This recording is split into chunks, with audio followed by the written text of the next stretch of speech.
Hey, and welcome to another video about what's happening with the rig. Today I'm going to be talking through our decision process with making the dinette for our truck camper. Let's get right into it. First of all, Jake spent a ton of time working on a CAD model of our entire build, so we would know every detail before we even ordered any parts. One of the more important aspects of our build was the dinette, because we didn't want it to be like some rigs where it feels cramped and uncomfortable. Okay, here is a quick summary of what the dinette design has shaped up to be so far. There are a lot of different areas that all need to come together, so it takes a while to figure it all out. That's the benefit of having it in CAD, so you can see exactly where things will land. All right, the first thing is the general approach to this is that we wanted the dinette elevated so that when you're at seated height, your eye level is about the same as when you're standing on the floor, and then the windows on the sides and the back are aligned to that up as high as they can go. So I'm going to show you the section view of the assembly. So this is just the back corner, but you can see the clearances to things easier this way than when the box is all visible. So the idea is that the lift columns for the bed are in the four corners and they're on either side of the windows on the side, and the motor housings are below the seat back and behind the seat back. What's not shown here right now are cushions that will build this area up a little bit, so kind of be about like a couch, just for cushion thickness. And the table, seat height, angle of the back are all refined based on sketches that I found online for ideal dinette layouts, as well as just trying to mock this up out of plywood, sit in it, and make sure it feels comfortable. So there's a lot of detail here just to make everything fit, which I'm not going to go into, but the idea is that the bed is stored up above. So this is it's a full XL, which is like a narrow queen size. So a queen size bed is 80 inches long by 60 inches wide. This is 80 by 54. So I think you'll be able to find some mattresses that will fit that, and sheets as well. Particularly in the RV world, I think they have a lot more of these oddball size beds available to you. So this is kind of the layout in the box. I'm going to switch back over and show you the sub-assembly itself. I'm in the process of designing this to all be formed out of sheet metal, aluminum, varying from 1/8 inch to 1/4 inch aluminum. These pieces will all be laser cut and formed. I'll order those online, and then they'll get shipped here, we'll have them powder coated, and then we'll assemble it in the box. Of course, this thing is huge, so it has to be done piece by piece because you can only fit so much through the door, which I think is about 25 inches wide. So the general idea is that the front wall here, probably gonna get made out of one piece, still kind of trying to decide on that.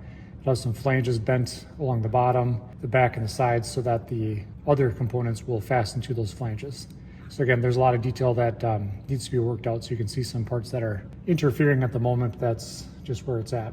The tray section right here will be 1/4 inch aluminum. It needs to be strong enough to hold the lift column for the bed lift. This is a lift column for lifting up the dinette table. All right, so for reference, these are what the cushions will look like, and this is what the tabletop will be. And they're just shown as translucent so you can see what's going on behind them. So anyway, the lift column will go from about 12 inches up to 30, or the tabletop would be 30, so I can't remember the total stroke is. This is the one lift column you could find that had a very low compact height at about 12 inches and could lift up to dinette height. And this is from the same company that these lift columns are from. So the idea is that the table can get dropped down with the lift column. If you look at it from the end, you can see that the table is wider than the bench opening is here. So this seat pan will be able to slide back so that this can drop all the way down, sit on that shelf in there. That'll allow this surface to be flush with that surface, and then the cushions can be arranged so that it'll be all the way across, and this will become another bed if necessary. In most cases, when the table can get lower just a little bit, and then the bed can get lower down, lift up like that. So in a lower position, it'll land right on top of here, so it's nice and structural. And the actuators for the bed lift, the motors are back here. They have these carriages go up like that. I'm still working on what the bottom surface is going to be. I'd like to incorporate some lighting on here so when it's up and this is in the dinette usage position, then you can have a lot of nice light coming down on the table. This is the evaporator unit for the AC and heat pump. So this will be AC and heat supply down here. This is just a block to represent the volume. I don't have that detail figured out yet, but need some air intake vents on a few of these pieces, and then the air will be circulated from here. It's not the best location, but all things considered, it's out of the way and should do a fine enough job, especially if we had some circulation fans on the interior. One thing I kind of went out of my way to try adding was a little bit of a void from here to here. What that allows for is a little bit of space back here. If you're sitting on the bench, your legs don't really need to go all the way to the wall. And then this volume here would be accessible for long, skinny things like fishing poles to be inserted and stored up in that area. I'm going to add some more structure to the under side of this, most likely, just to stiffen it up for supporting the load on the lift column to make sure that the table is nice and stable. Kind of see the two positions of the bed. So the bed should lift up just above the windows. I think that covers everything for now. There will be more detail. I'm waiting for the AC unit to come in so I can design around that before I can order these pieces and clean up some of these corners and overlaps, but that's where it's at. When we first saw a rig where the dinette was at the back of the box and surrounded by windows, we fell in love with the feel of it, so we decided to do the same for our camper.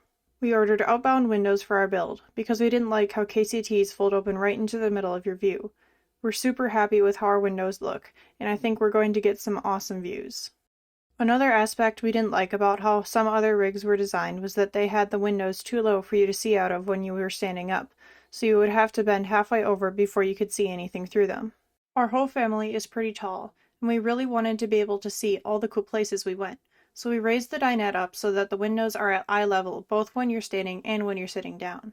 The extra space under the dinette also gives us some really nice garage space, so we can store everything from wet boots to inflatable kayaks to fishing poles underneath our seating area.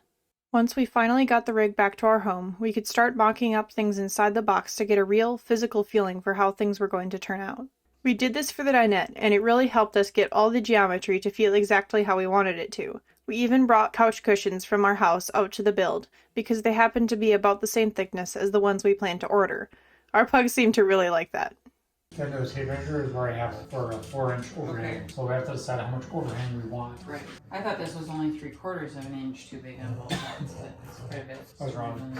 That maybe feels like it might be a little small. Yeah. So the question is this too big or about right?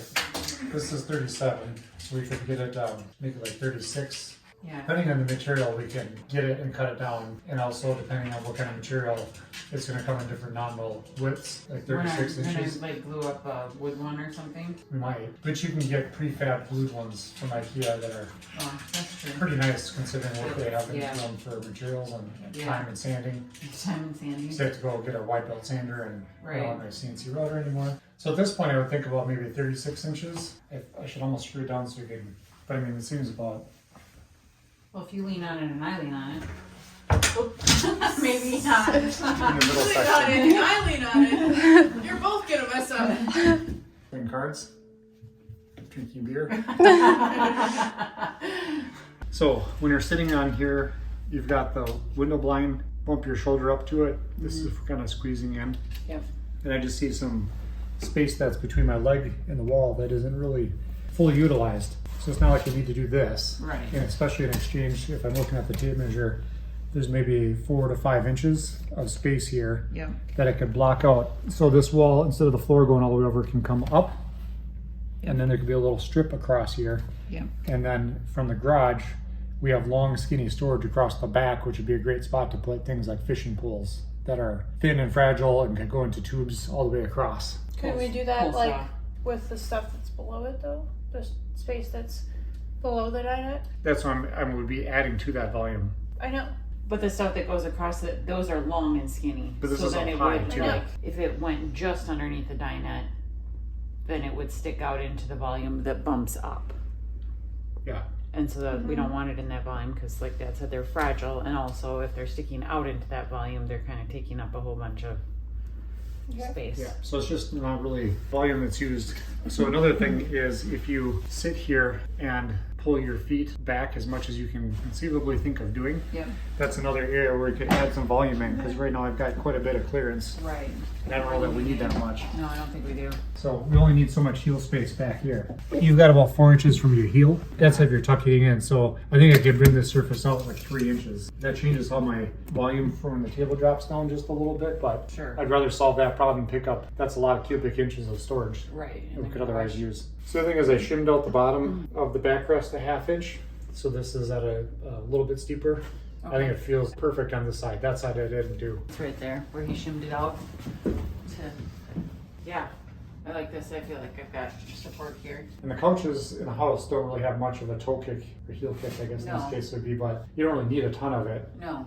The other thing is I was gonna look at lowering the back of the cushion about 3 inches, which brings it about in line with these, which doesn't make a big difference one way or another, but just, I don't think we need them quite that high. So what we're gonna do, we need the lower bed, we do this, plus that, plus this. So this is 16 inches.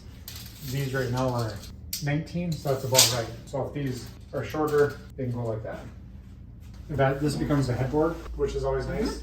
And I'd probably drop this down to a ways, because then, like I said, the height of this determines how far down our bed can actuate. And to come down and kind of set on something.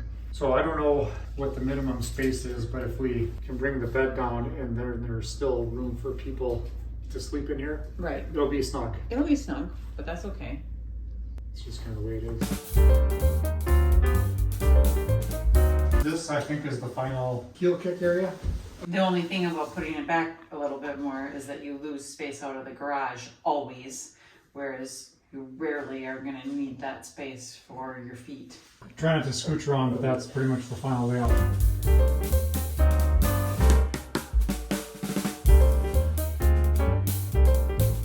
This has the cushion hanging over just like 5/8 of an inch. Yeah, I don't feel it. Just so that your leg doesn't hit it. And it won't be this thick, we'll probably just do 1/4 inch aluminum. Yeah, I would think that would be just fine.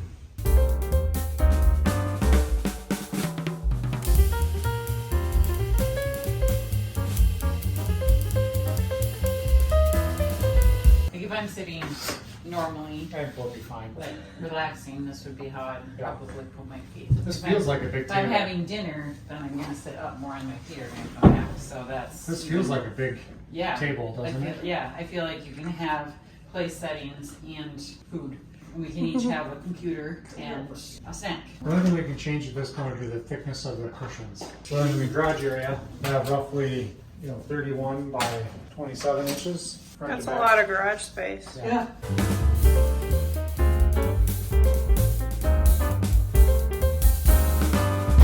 Anyway, that's how we thought through the design for our dinette. Hope you enjoyed, and we'll catch you in the next video.